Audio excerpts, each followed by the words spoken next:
and welcome to ISTV English News. I'm Dhanya. Let's take a look at the top stories first. Repairing of Barak Bridge being done lethargically by BRTF is likely to take 20 more days. Drivers of stranded vehicles are facing extreme hardship. A lot of goods begin to rot. And 3 bills to protect indigenous people expected to be passed in Manipur Assembly tomorrow.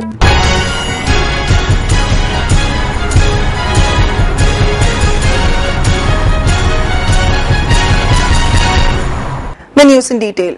Since the bridge on the Barak River on Imphal-Jiribam Highway has caved in on August 26, as many as 500 loaded trucks have been remaining stranded on the highway, causing extreme hardship to the drivers of the vehicles.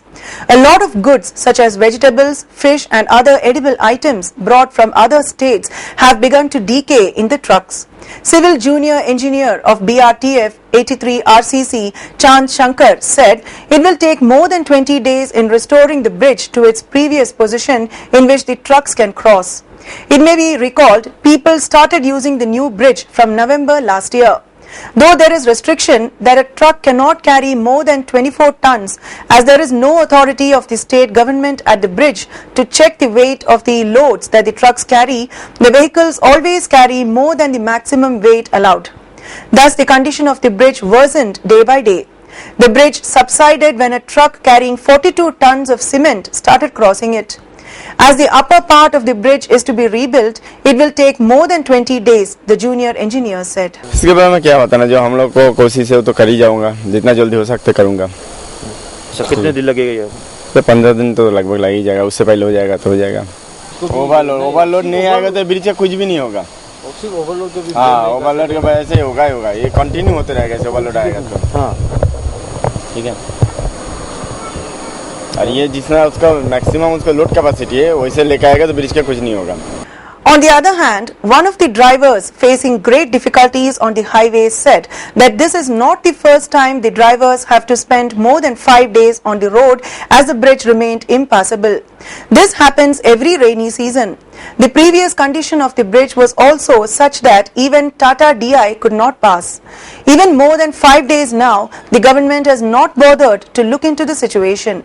The office bearers of the transporter unions also keep talking on the media instead of coming to the place and looking after the hardship of the drivers. No one has come to the place till now to look into the situation. As the work being done by the BRTF is of only about 2 hours a day, it cannot be said when the work would be completed. He appealed to the authority concerned to look into the trouble as soon as possible. ꯑꯗꯨꯕꯨ ꯊꯕꯛꯁꯦ ꯏꯑꯣꯏ ꯑꯣꯏꯁꯟꯗꯦ ꯁꯨꯗꯦ ꯍꯥꯏꯕ ꯌꯥꯗꯦ ꯑꯗꯨꯕꯨ ꯊꯕꯛꯁꯦ ꯃꯣꯏ progress ꯇꯧꯗꯦ ꯑꯗꯣ ꯑꯩꯈꯣꯏꯁꯨ ꯌꯥꯝ ꯋꯥꯅꯔꯦ ꯅꯨꯃꯤꯠ 5 ꯇꯔꯨꯛꯅꯤ ꯑꯩꯈꯣꯏ ꯁꯤꯗ ꯒꯥꯔꯤ ꯈꯥꯝꯖꯤꯜ ꯂꯩꯔꯕꯅꯤꯅ ꯑꯗꯨꯅ ꯃꯌꯥꯝꯅ ꯁꯤ ꯀꯔꯤꯅꯣ ꯑꯐꯕ ꯐꯠꯇꯗꯣ ꯌꯦꯡꯕꯤꯌꯨ ꯁꯤꯇꯅꯤ ꯑꯩꯈꯣꯏ ꯍꯥꯏꯖꯅꯤꯡꯕ ꯁꯥꯡꯅ ꯂꯩꯇꯦ ꯋꯥꯔꯤꯁꯦ ꯃꯣꯏ ꯊꯣꯛꯄ ꯑꯗꯨꯝ ꯇꯧꯔꯤ ꯇꯥꯕꯤꯗꯦ ꯃꯣꯏ ꯅꯣꯡꯃ ꯊꯣꯔꯛꯑꯒ ꯇꯦꯇꯦ ꯇꯧꯔꯝꯃꯒ ꯂꯣꯏꯔꯦ ꯉꯔꯥꯡ ꯆꯦꯟ ꯈꯔ ꯆꯤꯡꯉꯝꯃꯤ ꯂꯣꯏꯔꯦ ꯉꯁꯤ ꯊꯕꯛ ꯍꯧꯖꯤꯛꯐꯥꯎ ꯊꯣꯔꯛꯇ꯭ꯔꯤ ꯍꯥꯏꯗꯤ ꯃꯌꯥꯝ ꯁꯤꯁꯦ ꯋꯥꯅ ꯂꯩꯔꯤꯁꯤꯒꯤ ꯃꯇꯦꯡꯗꯣ ꯈꯔ ꯐꯪꯕꯤꯔꯒꯗꯤ ꯃꯈꯣꯏꯅ ꯃꯣꯏ ꯇꯧꯗꯦ ꯎ ꯈꯔꯁꯦ ꯊꯥꯗꯔꯝꯃꯦ ꯎ ꯃꯀꯛ ꯃꯀꯛꯁꯦ ꯍꯥꯞꯄꯤꯁꯤꯅꯤ ꯍꯧꯖꯤꯛ ꯒꯥꯔꯤ ꯃꯌꯥꯝꯅ 3 bills, namely the Protection of Manipur People's Bill 2015, the Manipur Land Revenue and Reforms 7th Amendment Bill 2015 and the Manipur Shops and Establishment 2nd Amendment Bill 2015 are expected to be passed in the special session of Manipur Legislative Assembly tomorrow. The 3 bills were introduced by Chief Minister O. Ibobi, Law and Legislative Affairs Minister T.H. Devendra and Labour Minister I. Hemochandra in the Assembly on the first day of the special session on August 28. Meanwhile, all Naga Students Association Manipur ANSAM and Kuki Students Organization KSO have expressed strong objection to the passage of the 3 bills, stating that the bills when turned into acts would stand against the Hills people. I'm ready. Telero. Editor ka late. Some say uzik pudi perfectly straight ado kankhar kandadi freezy. Relax. Perfectly straight. Aina semi anoba sunsil perfectly straight with straight lock technology maramdi. Some kankraba matung daso align straight oina laina bagidamo. Wow, hojik su straight oirina. Straight and gorgeous. Sunsilk perfect straight. Lock Tobio, rock Tobio. In today's national news, in In his address to the nation on his monthly radio program Mann Ki Baat, Prime Minister Narendra Modi today said his government will allow the controversial land bill to lapse due to the opposition it faced, but no one should be allowed to mislead the farmers. Tomorrow the land bill will lapse and I have agreed to it. Due to the problems, the ordinance also has been affected, the Prime Minister said. The government will not promulgate land ordinance but will include 13 points to reform the land acquisition law to benefit farmers. These 13 points, which were meant to provide direct financial benefit to the farmers, are being brought under the rules effective from today so that the farmers do not face financial losses, PM Modi said, inviting suggestions for further improvement. Taking a dig at the opposition Congress, which has been fighting the land bill tooth and nail, PM Modi said rumours have been spread about land acquisition bill which has scared the farmers. We do not want that. The government is open to any suggestion in the interest of farmers. He also underscored the importance the farmers' voice holds for the government. I assure that Jai Jawan, Jai Kisan is not only a slogan but a mantra that we will follow, he said. The government could not pass the land bill during the monsoon session that ended on August 13. On Friday, the government issued a statutory order to continue benefits for farmers under the 2013 Land Acquisition Act.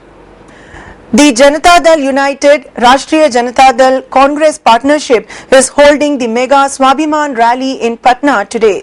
The top brass of the three parties, including Bihar Chief Minister Nitish Kumar, RJD Supremo Lalu Yadav and Congress President Sonia Gandhi, are going to address a first joint rally of the Grand Secular Alliance.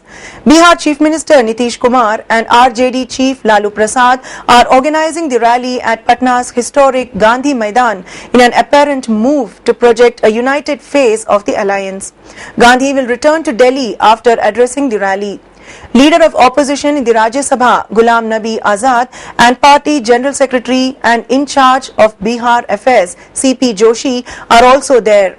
More than 1.5 lakh party workers and supporters of JDU and RJD are attending the rally. Congress will contest on 40 seats in the 243-member Bihar Assembly elections scheduled to take place in September-October. JDU and RJD will fight on 100 seats each and remaining 3 will be contested by NCP. As the infant death toll at the Cuttack-based Sardar Vallabhbhai Postgraduate Institute of Pediatrics, Shishu Bhavan, rose to 45 yesterday, the demand for the resignation of Health Minister Atanu Sabyasachi Naik gained further momentum. A 7-member team of Union Health Ministry, led by its Additional Secretary Arun Panda, visited the controversy-hit pediatric center to take stock of the situation. The toll mounted with the 3 more casualties reported on Saturday. The deceased kids have been identified to be from Dhenkanal, Puri and Jajpur districts. The situation has not improved despite the Health Minister personally monitoring the functioning of Shishu Bhavan. The central team arrived in Cuttack on Saturday following instructions from Union Health Minister JP Nadda, who was approached by Petroleum and Natural Gas Minister Dharmendra Pradhan for intervention. The centre will extend all possible assistance, said Pradhan. And now let's take a look at the top stories once again. Repairing of Barak Bridge being done lethargically by BRTF is likely to take 20 more days. Drivers of stranded vehicles are facing extreme hardship. A lot of goods begin to rot. And 3 bills to protect indigenous people expected to be passed in Manipur Assembly tomorrow. Thanks for watching ISTV News.